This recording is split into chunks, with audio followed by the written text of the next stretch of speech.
چې ډیوې مې خرڅولې د ړندو د ښاره تلمه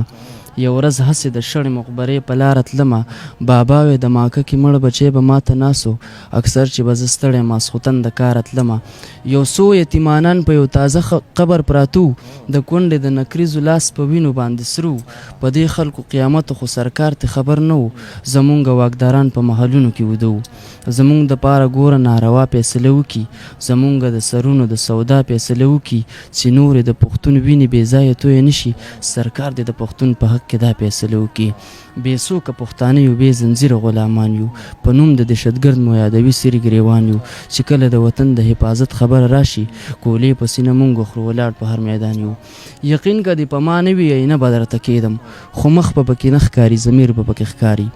د کونډو یتیمانو جړا ویر به پکې ښکاري پښتون په وینو سور به وي زنځیر به پکې ښکاري زمونږ د بربادۍ د ژوند تصویر به پکې ښکاري یو داسې خوب به ویني چې تعبیر به پکې ښکاري باچا به پنجابی پښتون فقیر به پکې ښکاري ژوندي جومات ته لاړ شي بیرته یې مړه کور ته راوړو څوک نیم نیم وجودونه څوک مازغه کور ته راوړو اکثر پکې د مور یو شازلمې بچی وفات وي اکثر موږ غمونه د واده کور ته راوړو او په داسې ازادۍ د الله سل ځلې اور بل کړي چې موږ پښتانه په وینو سره کور ته راوړو ډېره مننه